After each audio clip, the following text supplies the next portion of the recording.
amigos de Andina, ¿cómo están? Qué gusto saludarlos y qué gusto porque vamos a iniciar una nueva etapa en lo que son transmisiones a través de Andina Canal Online y Andina Radio Online, porque hemos iniciado un ciclo que se va a llevar cada mes, que son mesas redondas. ¿Y cómo se va a llamar este programa? Es una mirada de la economía. Para eso hemos traído unos invitados importantes, invitados que van a dar un poco de esa visión, esa mirada que queremos económica. Tengo como participante también a nuestro editor de economía de la agencia de noticias Andina, que es José Luis Jaramillo. ¿Cómo estás, José Luis? Hola Willy, ¿cómo estás? Buenos días.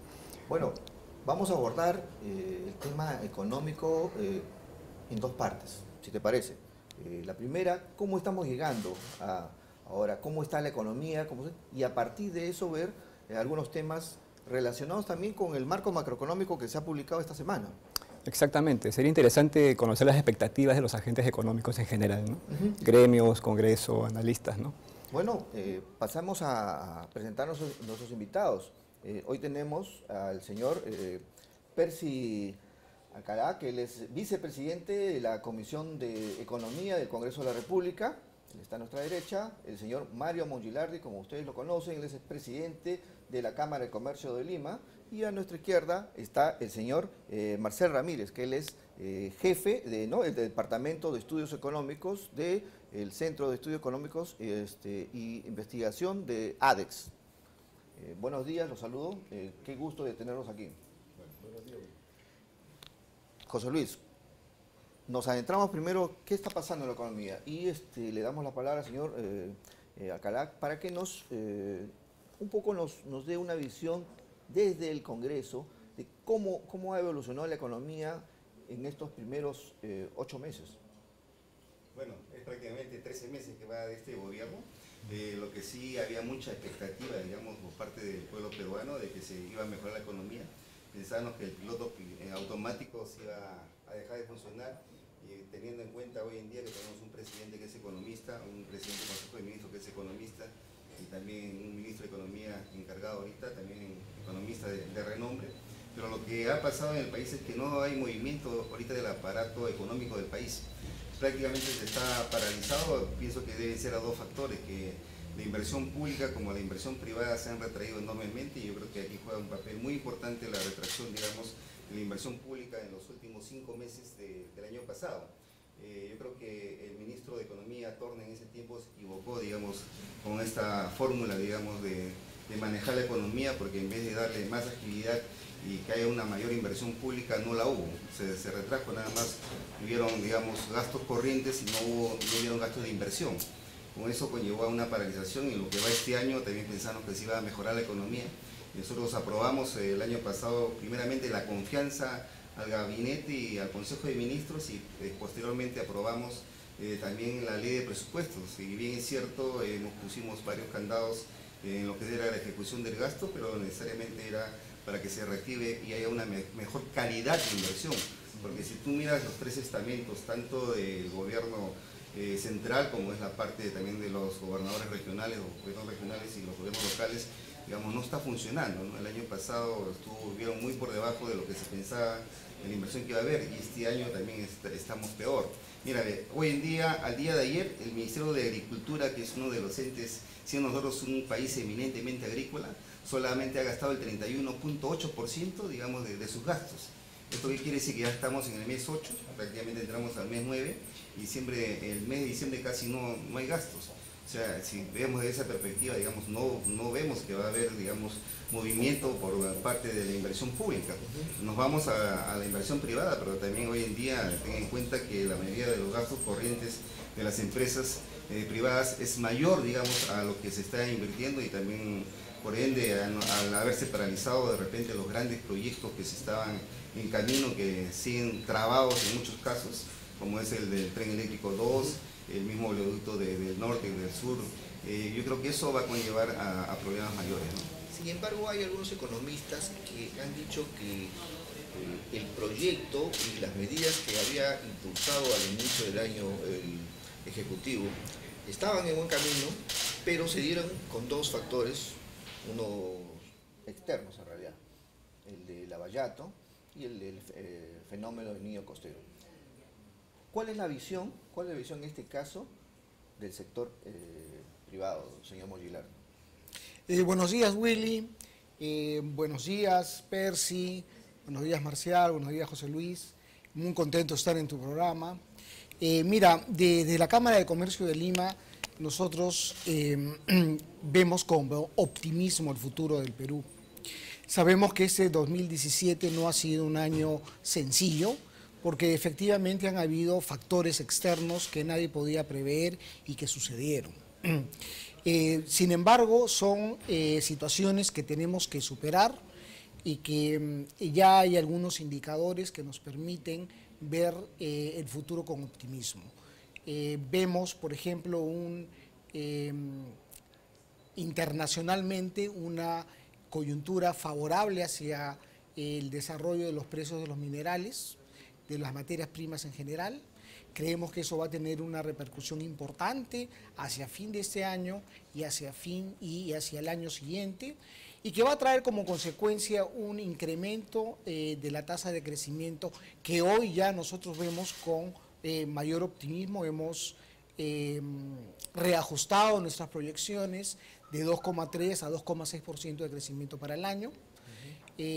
Las exportaciones están desempeñándose satisfactoriamente. Tenemos un importante crecimiento en el primer semestre y creemos que en el segundo semestre esto se va a reafirmar.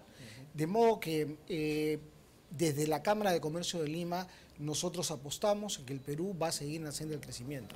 Señor Mogiler, usted ha dicho algo importante, el tema externo, hay mejores precios de las materias primas y un poco esa visión también que la puede recoger ADEX, específicamente el señor Ramírez. ¿Cuál es su opinión respecto a, como habíamos dicho al inicio, la economía? ¿Cómo estamos llegando? Willy, muchas gracias por la invitación. Como se ha señalado, ¿no? Estos últimos meses se ha empezado a observar una reactivación en el sector exportador. Tenemos que recordar que teníamos casi 4 años con caída de exportaciones, una de las crisis más profundas de las exportaciones, las que hemos terminado, digamos, estadísticamente hace algunos meses. Sin embargo, es importante también recalcar que ese incremento de las exportaciones está fuertemente impulsado por el sector tradicional, ¿no? El que seguramente concentra un poco más del 70% de lo que exportamos y razón por la cual está apuntalando el crecimiento de las exportaciones, ¿no? Como ADEX siempre nuestra preocupación importante es en aquellas exportaciones que generan valor agregado y en ellas hay que seguir poniendo el estudio, el análisis y la fuerza para seguir generando una mayor competitividad, ¿no? José Luis, ¿tú tienes una consulta? Sí, efectivamente. Coincidiendo con el señor Alcalá, que no ha sido un año bueno, definitivamente, ¿no? Como se esperaba, mejor dicho, un inicio por factores externos, como dice el señor Mogilar. Eso es muy cierto. Y el gobierno está haciendo un esfuerzo por lanzar algunas reformas, ¿no? Por ejemplo, hay la denominada Invierte-P, ¿no? Se ha lanzado Invierte-P, que sustituye al SNDIC. Se está potenciando, por ejemplo, la gestión público-privada, ¿no? Las obras por impuestos. ¿Eso qué opiniones merece usted? ¿Nos va a coadyuvar a la recuperación de la inversión privada? Bueno, yo creo que sí, en parte. Mira, yo creo que con el fenómeno del niño costero hemos aprendido una gran lección. Tanto el gobierno, tanto el Poder Ejecutivo como el Legislativo, tuvimos que salir, digamos, a los sitios más recónditos del país donde había estos problemas y nos dimos cuenta con una realidad, que en muchos lugares no había presencia del Estado.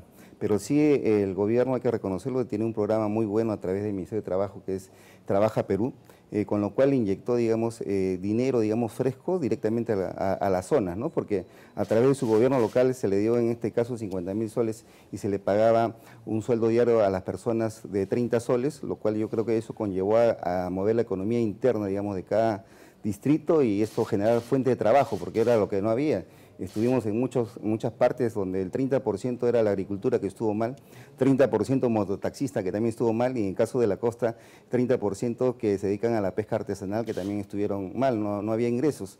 Pero yo creo que a través de este programa sí es algo muy bueno, ¿no? Y hoy en día se sigue avanzando Yo creo que el gobierno ahí sí ha hecho bien las cosas porque ha comenzado, digamos, a darle mayores recursos a este programa y está tratando de llegar a los sitios más recónditos, donde no había presencia del Estado, porque también hay que tener en cuenta que hay un fenómeno que hace muchos años inició en el país, que es el terrorismo, que estuvo durmiendo un tiempo, pero que hace 2 o 3 años se está volviendo nuevamente a estar presente. Quien te habla viaja permanentemente, digamos, a estos sitios, y donde yo veo la presencia de escolares de 10, 11 años y que salen a proclamar, digamos, en su aniversario de su distrito a decir, despierta peruano ya. ¿Qué está haciendo el gobierno? Y es algo que han venido de repente ha venido trabajando Sendero Luminoso sin que se dé cuenta, digamos, las autoridades del Estado, ¿no? Yo creo que es importante por eso la presencia del gobierno. Es cierto también, yo creo que la desactivación del Código SNIC es algo que va a favorecer porque va a destrabar muchas cosas. Con el Invierte P creo que se está agilizando una serie, digamos, de viabilización de los proyectos, que es algo positivo, ¿no? Y yo creo que ahí sí hay que apuntalar, y lo que decíamos el miércoles pasado que tuvo la Comisión de Economía, la presencia del Ministro de Economía, le hicimos ver del por qué no inyectar más dinero fresco, digamos, a los gobiernos locales, pero no que se haga ahora de repente por contratos. De repente los empresarios no van a estar de acuerdo, pero sí que se hagan las obras por administración directa. Si yo al menos cada vez que he tenido cargos dentro de los gobiernos locales, casi el 80% de mis proyectos eran por administración directa y un 20% solamente por contrata, porque esto conlleva a que se dé mayor dinero, digamos, dentro de la población y se mueva más ese aparato económico de la zona, del lugar, y sobre todo que se baje también, digamos, la alta tasa que hay hoy en día, que no hay presencia laboral, ¿no? Yo creo que esto es un indicador muy bueno y yo creo que ahí en ese punto de vista es algo bueno. Y lo que decíamos, el gobierno tiene que hacer transferencia ahorita a los gobiernos locales y a los gobiernos regionales, porque es la única forma de poder reactivar el país.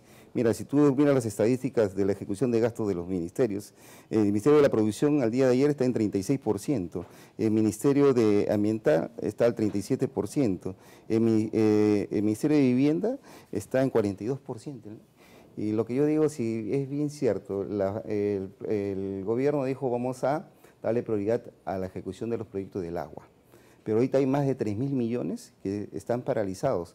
Porque la mayoría de estos proyectos de agua tienen problemas por donde pasa, digamos, la tubería por un lado, y dos, porque la mayoría también son lagunas de oxidaciones, que el pueblo a veces se hizo el proyecto pensando en un determinado lugar y la población no está de acuerdo y por lo tanto se está modificando el proyecto llevando a la laguna de oxidación, por lo tanto eso va a quedar parado. O sea, si tenemos ahí 3.000 millones paralizados y tenemos en el programa de Mejorando mi Barrio más de 1.000 proyectos que ya están viabilizados para que, esperando el financiamiento, que se haga las respectivas transferencias, digamos, de las partidas y se ejecuten esas obras que están paralizadas, que falta la inversión. Yo creo que eso va a ayudar un poco a mover la economía, porque si no se mueve la parte, digamos, de la inversión pública, no vamos a ningún lado.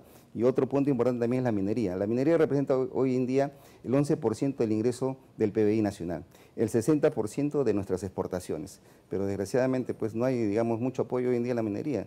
Hemos tenido a profesores, como hoy día se encuentran haciendo la huelga de los profesores, que paralizaron los proyectos, digamos, de Cajamarca. Por ejemplo, Castillo fue una de las personas que paralizó el proyecto de Conga. De repente muchos no lo saben, ¿no? Pero hay gente que está metida ahí, que ahora también está metida, digamos, poniendo trabas al gobierno. Yo creo que eso tiene que trabajar fuertemente también el Ministerio del Interior para poder detectar, digamos, esas anormalidades de esas personas y necesariamente pues hacer las correcciones respectivas, ¿no? Bueno, en la Cámara de Comercio de Lima hemos estimado que el déficit de infraestructura en el Perú es entre 110.000 a 120.000 millones de dólares. Ni remotamente el Estado está en capacidad de invertir esos recursos. Siendo así, lo inteligente es abrir el sector de infraestructura a la inversión privada.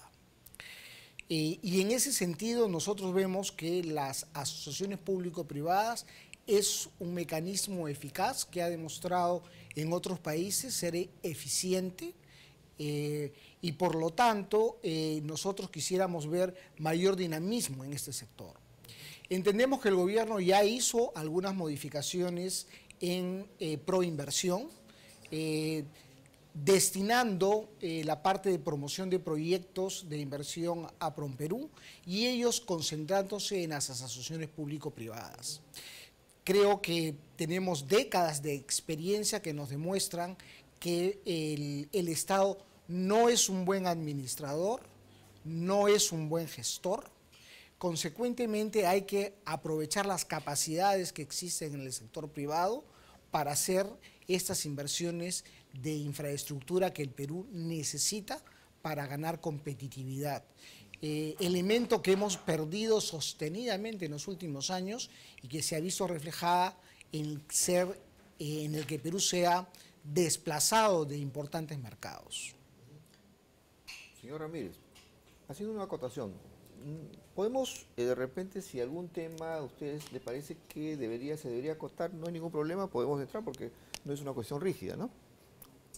Sí, bueno, básicamente la idea desde el punto de vista de ADEX es siempre preocupados por mejorar la competitividad. Estamos muy claros en que la institucionalidad es importante en el país.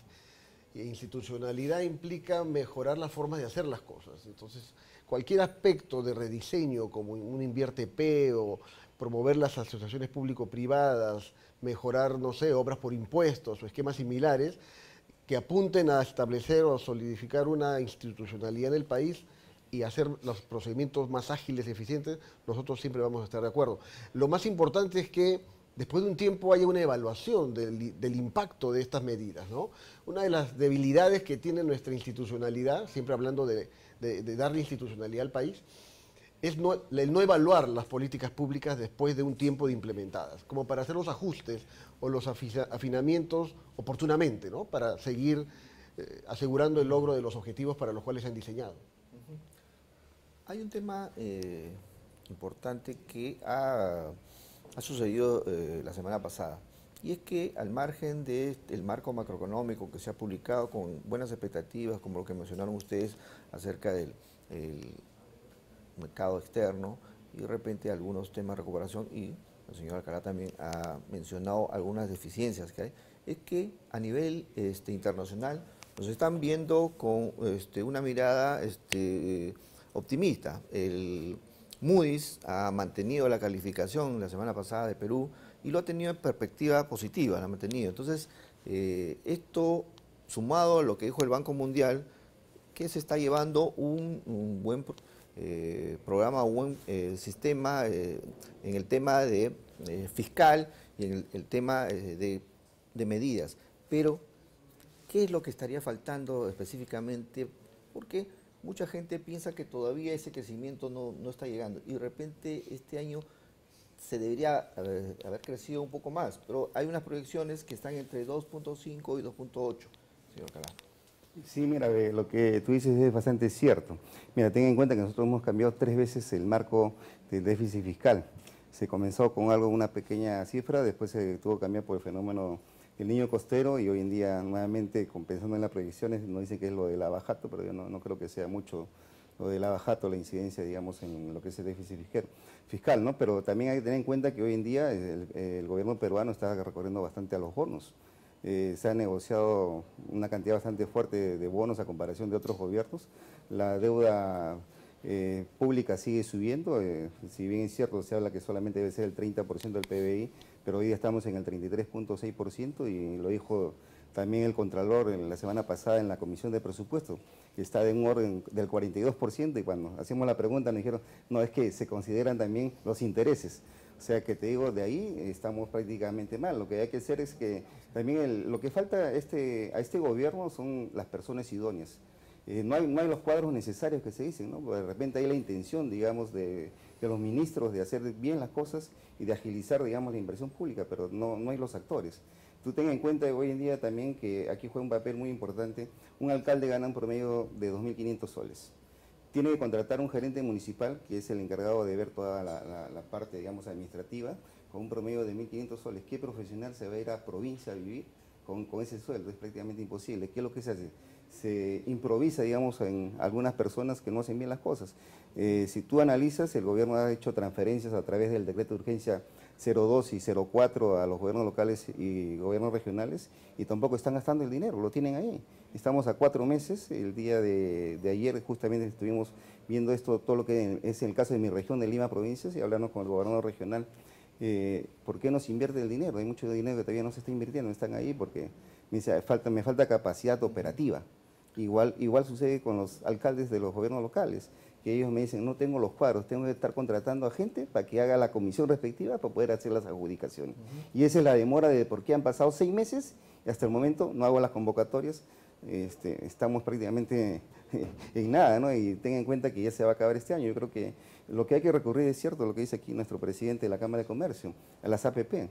Es una gran solución. Hay mucho dinero hoy en día fuera del país que quieren venir hoy día al país, ¿no? Y hacer los proyectos de repente que no sean viables, ¿no? Yo creo que aquí Proinversión va a cumplir un papel muy importante y coberturar esto para poder, digamos, traer dinero fresco, haya inversiones mejores y eso también va a generar, va a mejorar la economía y por ende también va a crear puestos de trabajo, ¿no?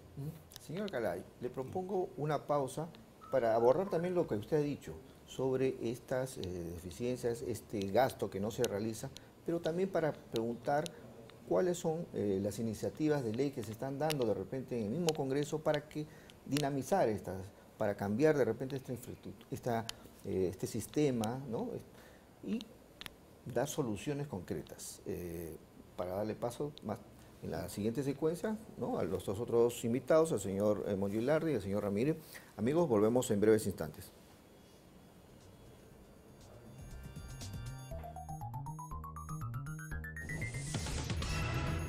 La calculadora de los incas, la yupana, ha sido interpretada y desarrollada a través de diferentes metodologías para resolver problemas matemáticos.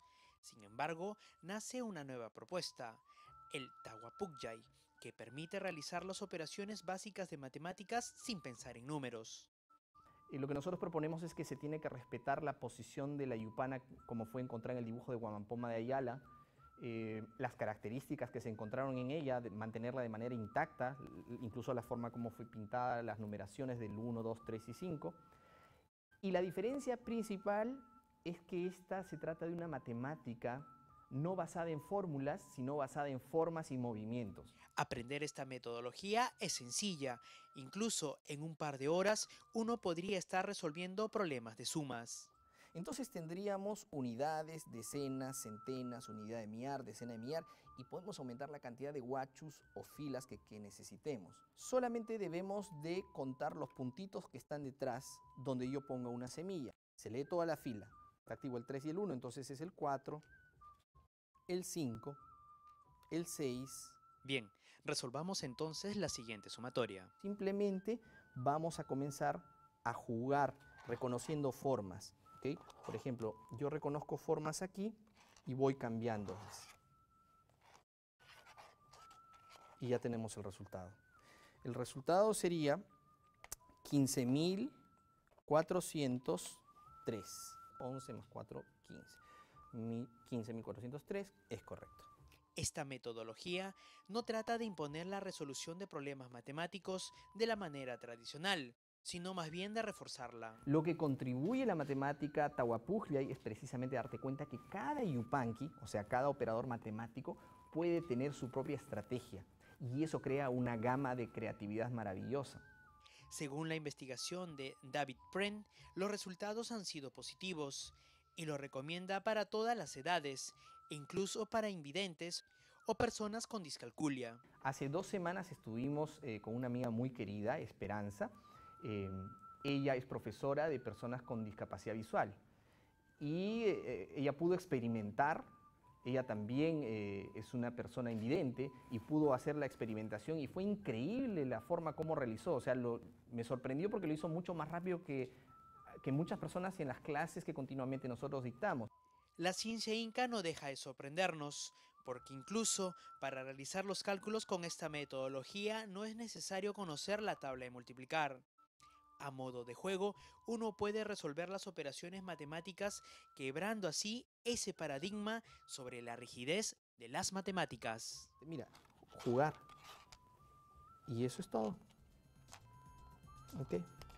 El resultado es 175.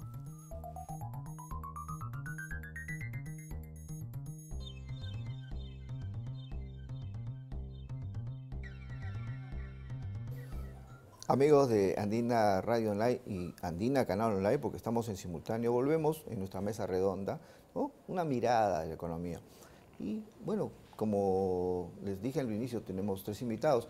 El señor Mongilardi quedó en hablarnos acerca de este tema que había preguntado José Luis específicamente, ¿no? Señor Mongilardi. Bueno, en realidad, a ver, nosotros creemos que el Perú necesita una reforma del Estado, una reforma laboral y una reforma tributaria. Si empezamos por la primera, es efectivamente lo que nos está diciendo el congresista Percy, que efectivamente el Estado, que lo conformamos todos, pero principalmente, digamos, el Ejecutivo, los gobiernos regionales y los gobiernos locales, carecen del factor humano, de las capacidades como para poder ejercer y como para poder ejecutar los proyectos que tienen en carpeta. Teniendo la necesidad, teniendo los recursos, la verdad que es un crimen que no se puedan ejecutar los proyectos. Consecuentemente, tenemos que dotar al aparato estatal de las capacidades, y para eso es impostergable una reforma que pudiera generar los recursos para poder pagarle dignamente a los profesionales que van a llevar adelante el desarrollo del país. De otra manera nos estamos engañando. Pero esta reforma también tiene que venir acompañada de una eliminación de lo que es la tramitología y las barreras burocráticas que hoy hacen muy difícil y muy caro hacer empresa o crear desarrollo.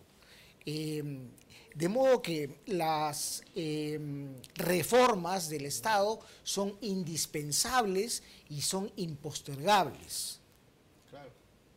Señor Ramírez, ¿usted concuerda con el señor Mongilardi? Porque el señor Alcalá decía pues también que claro, falta la ejecución de este gasto, pero ejecución de una manera pues óptima, de una manera planificada, pero ¿cómo lograr eso? Porque inclusive se habla de los incrementos de sueldos. Incremento de sueldos es también incrementar la carga al Estado, específicamente, ¿no? Sí, Willy, mira, no es suficiente con tener un presupuesto o un ingreso. Lo que hay que hacer fundamentalmente es saber gastarlo, saber invertirlo, ¿no? Y nuestro Estado ha demostrado durante mucho tiempo esa incapacidad, ¿no?, de lograr generar resultados concretos a pesar de tener los recursos disponibles en el Tesoro Público. La coyuntura especial del inicio del gobierno fue bastante complicada, y con el tema del niño costero y los casos de corrupción se han complicado más en cuanto al espacio fiscal. Entonces, sí, la lección que aprendimos con la hiperinflación fue hay que recaudar para gastar, pero después estamos dándonos cuenta que tenemos que mejorar nuestra forma de gastar. Es decir, no hemos desarrollado competencias suficientes para planificar correctamente y para colocar los presupuestos con las prioridades y que se mantengan en el tiempo, ¿no? Entonces, ahí sí hay un trabajo fuerte, institucional, del Poder Ejecutivo e incluso de un órgano de planeamiento para darle un horizonte mucho más claro y que la ejecución se condiga con lo que uno planifica, para que se logren finalmente resultados, ¿no? Pero ¿cómo hacer esto teniendo en cuenta que los presupuestos también no pueden ser mucho más ¿no?, mayores a lo que ya tenemos, ¿no? Un incremento. Para este año el presupuesto obviamente ya está, y ya mañana se va a presentar al Congreso, ¿no, José Luis? El presupuesto que tiene que presentar, y debería ser pues evaluado específicamente con lo que ustedes proponen, ¿no? Y no sé qué, ustedes en la Comisión de Economía, ¿cómo lo están viendo? Mira, ve, aquí hay que llevar a un Estado moderno, pero con eficiencia. Hay punto fundamental que el Estado no está manejando bien. Uno son las personas, no es el Estado, sino las personas que dirigen, digamos, un determinado sector. Otra parte importante es el SIAF. El SIAF es el Sistema Integrado de Financiamiento de la Administración Pública, que tenemos un SIAF obsoleto, que ya data de muchos años atrás. Hace varios años el Banco Mundial donó un dinero al Ministerio de Economía y Finanzas para que se haga el SIAF 2, un SIAF moderno, donde estén comprendido hoy en día todo el Poder Ejecutivo, los 2.422 pliegos presupuestales de todo el país, porque hoy día no llegan todos, hay todavía muchos municipios del Perú que no están integrados a este sistema, y también este sistema ahorita ya colapsó. Hay por momentos que se cuelga 2 o 3 días y donde ninguna municipalidad quiere ejecutar un gasto y no se pueden porque está colapsado el sistema. O sea, ahí tenemos que trabajar fuertemente eso. Y lo otro que dice acá nuestro presidente de la Cámara de Comercio es cierto. Los textos únicos de procedimiento administrativo, los famosos TUPAC. Mira, ¿cuántos TUPAC tenemos en el país? Más de 2.400 TUPAC, lo tiene cada municipio, lo tiene cada gobierno local, lo tiene cada municipalidad provincial, lo tiene cada municipalidad distrital, y que todos hablan un lenguaje diferente y que dan el mismo servicio. El mismo servicio te ponen diferentes requisitos. Uno te dice 3 requisitos, el otro te dice 5, el otro te dice 10 requisitos. Y también son montos diferentes. Uno te cobra un sol, otro 5 soles, y el otro 10 soles, o el otro 1.000 soles por el mismo servicio. Claro, lo primero que tenemos que hacer es... Pero ahí el señor Molinarri y el señor Ramírez nos dirán cómo han sorteado o cómo se está sorteando en la parte empresarial esto. Porque obviamente en la medida que haya mayor inversión pública, el sector privado también empieza a tener confianza y a apostar también, ¿no? Sí. Bueno, y mira, en el tema particular que nos habla el congresista estamos absolutamente de acuerdo. Es irracional tener tupas donde te establecen requisitos y costos distintos para un mismo trámite. Simplemente la diferencia está en que yo estoy en esta municipalidad y cruzando la calle estoy en la otra municipalidad.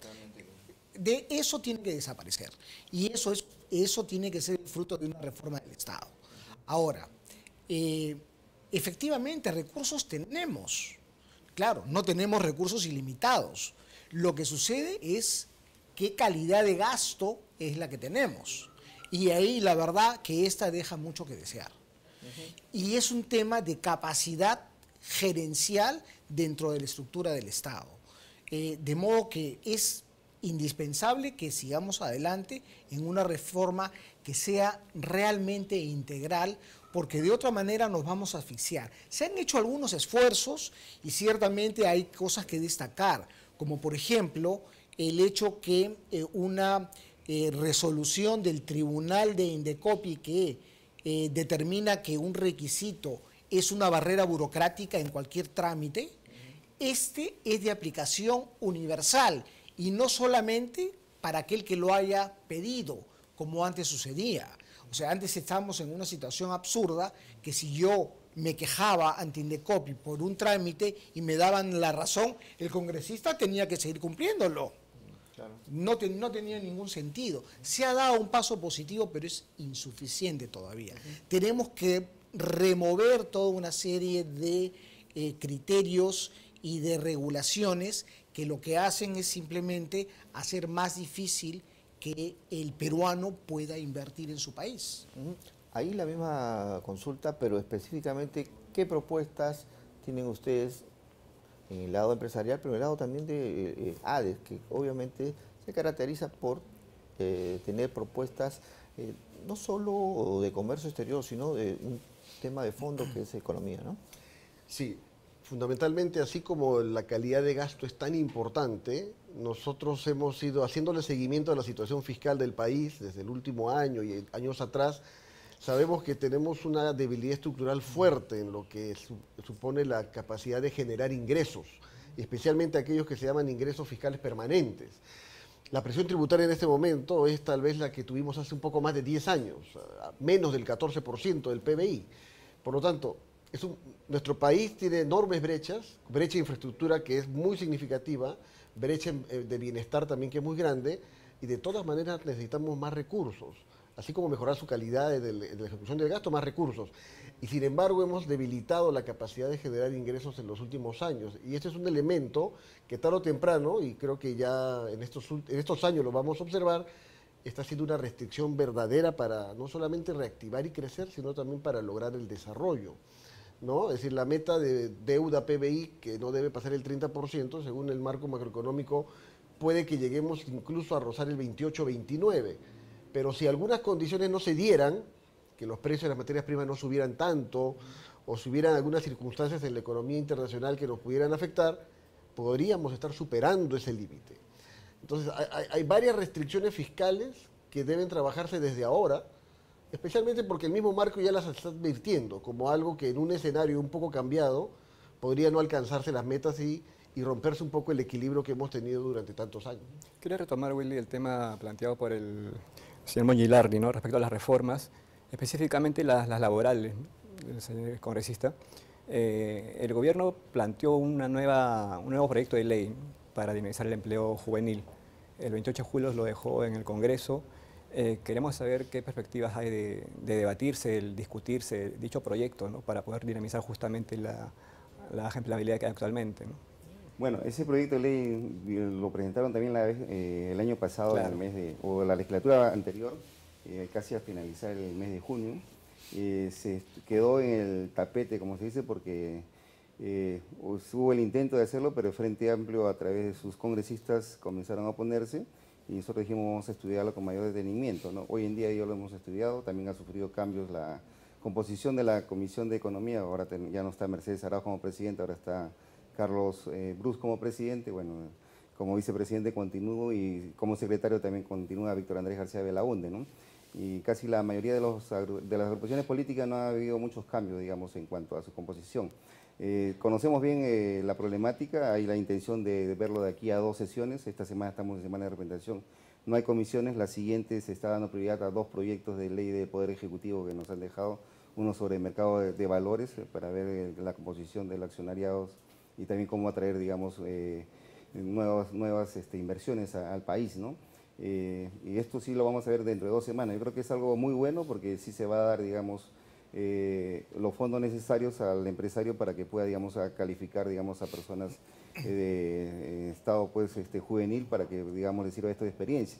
Porque es cierto, mira, en las universidades te enseñan el ABC, pero la parte teórica, pero tú cuando te vas a poner a la práctica te encuentras con una gran realidad. Lo que te enseñaron muchas veces, a veces en la universidad no te sirve, porque la realidad es muy diferente, ¿no? Y a veces también ahí ya viene la capacidad, digamos, de cada persona de cómo interactuar y cómo de desempeñarse, ¿no? Para mí eso es muy realista. Yo te hablo esto porque a mí también me consta eso. Yo tuve la oportunidad de entrar a trabajar a los 18 años en la administración pública, estaba en 3er ciclo de administración de empresas y lo que me enseñaban en la universidad no me servía para nada en el encargo que tenía que desempeñarme. Hay unas iniciativas también hay unas iniciativas también del gobierno en cuanto a obras por terrenos y compra de predios, ¿no? Para dinamizar la construcción de infraestructura justamente.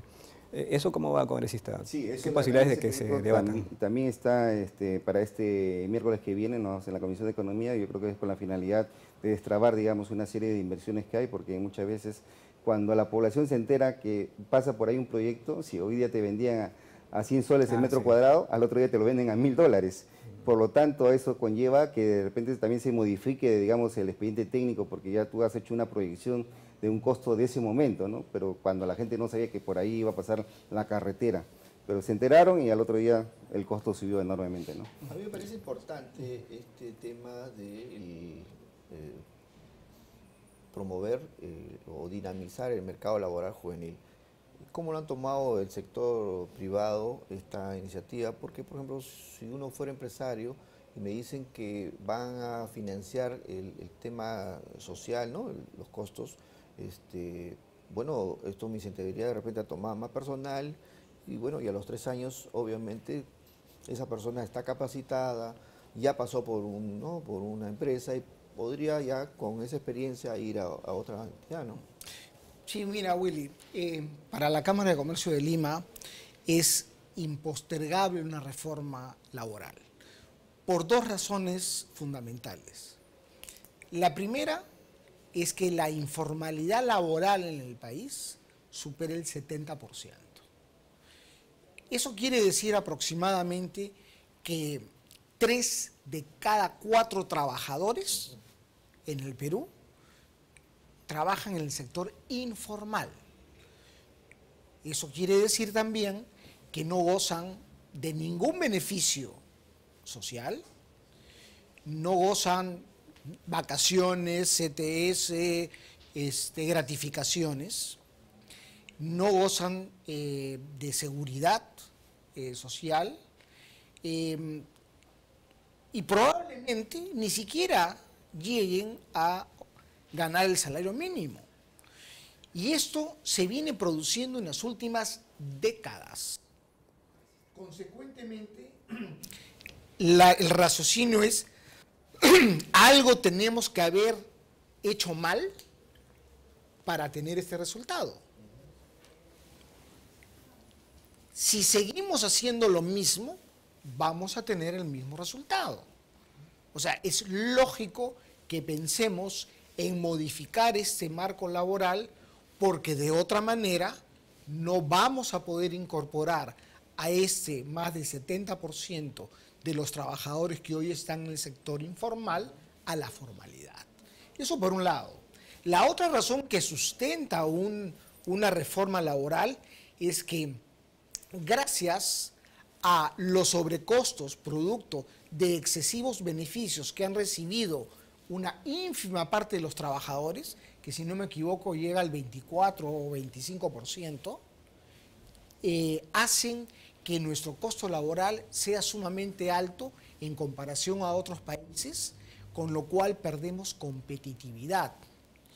Y al perder competitividad, nuestros productos pierden mercados en el exterior.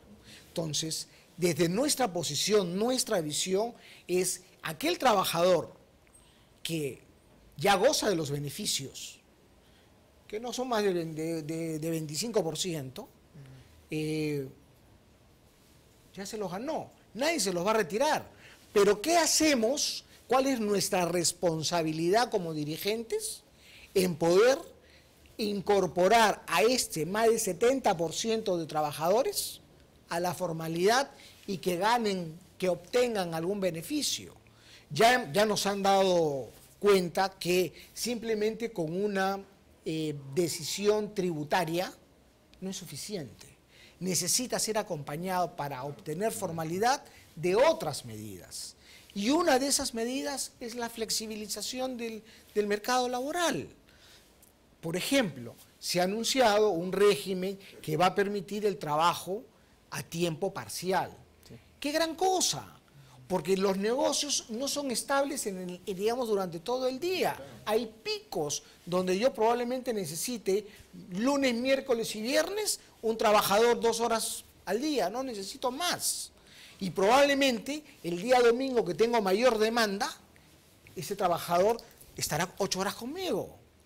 Claro. Hoy la norma no me lo permite. No. Entonces tenemos que pensar en que cambios son necesarios, porque de lo contrario vamos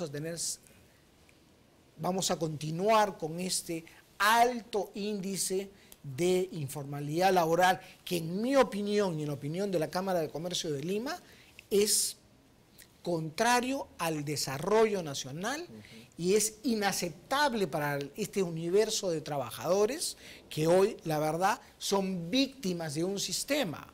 O sea, no es que el trabajador tenga un montón de beneficios, eso es mentira, solamente es una minoría la que tiene esos beneficios, el resto no los tiene.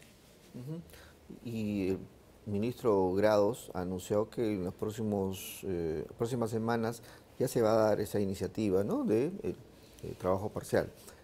Señor Ramírez, sumado a eso, vamos a entrar también en el tema de las proyecciones, un poco para redondear el tema. ¿Cómo visualiza este tema?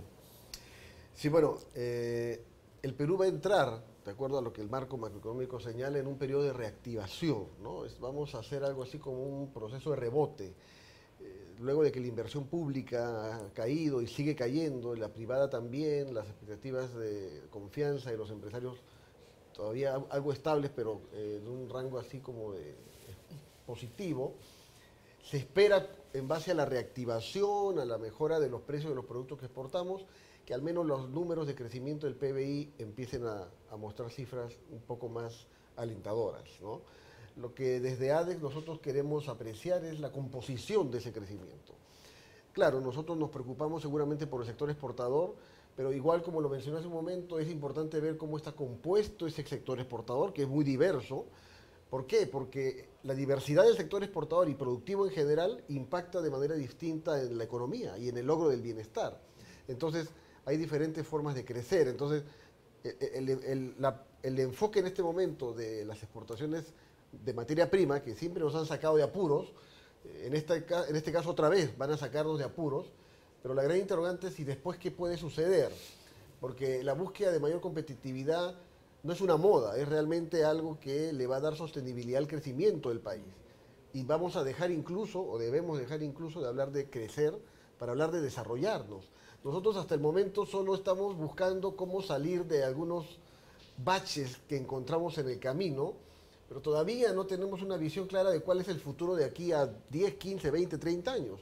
Si seguimos de aquí a 10, 15, 20 años hablando de crecer, creo que no hemos entendido totalmente cuál es el objetivo que el Perú, el país en general, tiene que alcanzar, ¿no? Y ya el señor Mongilardi nos dirá qué rubros, qué sectores van a ser los motores que impulsen este crecimiento. Mira, el Perú es un país minero. Y eso tenemos que tenerlo bien claro y tenemos que brindarle a la minería las condiciones para que se desarrolle una minería que sea sostenible, responsable y respetuosa del ambiente. Ahora bien, la minería no solamente estamos hablando de la operación minera, sino que es una locomotora que te jala una serie de actividades. Entonces tenemos que convertir a nuestra minería en un clúster que permita el desarrollo de actividades conexas. Ese es un sector que nosotros vemos claramente va a haber un crecimiento. Otro sector que tenemos que apostar es por el turismo. El Perú tiene unas facilidades y unas condiciones extraordinarias que no lo tienen otros sectores. Nos falta ciertamente pues conectividad, nos falta algunas facilidades que es necesario ir ganando con el tiempo. Tenemos que apostar también por la agroexportación.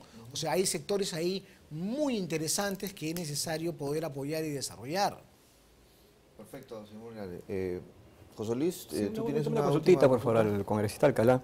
En el marco macroeconómico se asume que el Perú va a crecer más que Estados Unidos, más que el promedio mundial, más que la zona euro inclusive.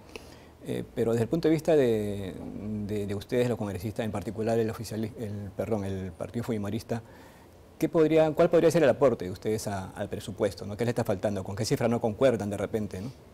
Bueno, lo que hay que son sincerar primeramente los montos. Mira, tú, el PCR te habla de un monto de la deuda externa, el Ministerio de Economía te habla de otro monto y ahí no hay coincidencia. Yo al menos estoy haciendo ahorita también los bonos tampoco no está tan claro. Se ha negociado una serie de bonos, estos últimos años está trayendo más bonos, pero hay todavía bonos que también están en proceso, están en camino.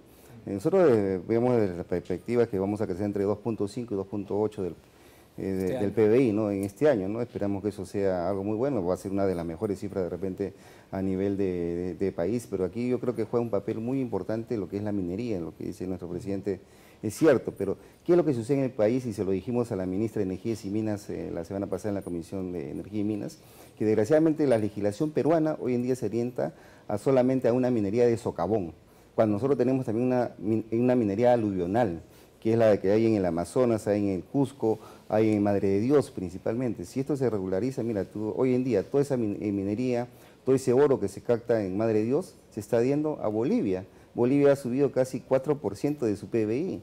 Y si tú analizas, desde que se prohibieron en el Perú, digamos, la minería ilegal, desgraciadamente nuestro indicador de PBI ha bajado enormemente, ¿no? Son cosas que nosotros también lo venimos analizando y hay la plena disposición, digamos, de la bancada de Fuerza Popular de apoyar todas las acciones del gobierno. No hemos sido obstruccionistas en ningún momento. Venimos apoyando todo lo que se esté en nuestro alcance, porque al final son los peruanos los que ganamos o los que perdemos, y nosotros también queremos tener una mejor calidad de vida, y si queremos los peruanos tener una mejor calidad de vida, por ende tenemos que apoyar las acciones del gobierno, ¿no? Sí, congresista. Perfecto. Muy bien, amigos. Un gusto haberlos tenido acá y también esta primera mesa, obviamente, de lujo. Estuvo el congresista Alcalá, el presidente de la Cámara de Comercio de Lima, el señor Mongilardi, el representante de ADE, que es el gerente de estudios económicos, nada menos que de la Asociación de Exportadores, que nos visitaron y aportaron un poco al debate, intercambio de ideas y sobre todo hay un optimismo, ¿no? Si bien es cierto, hay algunas cosas que todavía no están saliendo, como mencionó el señor Alcalá, el señor Ramírez y el señor Mongilardi, pero hay ese propósito, esa idea de salir adelante y de repente hacer todos un tema de esfuerzo para que el Perú obviamente esté más allá del promedio de la región, ¿no? Muy amable, señor Alcalá, señor Mongilardi, muy amable, señor Ramírez, gracias José Luis por estar con nosotros. A ti, Willy. Leos, será hasta una próxima oportunidad en esta nueva etapa, en este nuevo emprendimiento que son estas mesas redondas, una mirada a tu economía. Gracias. Bueno, te felicito.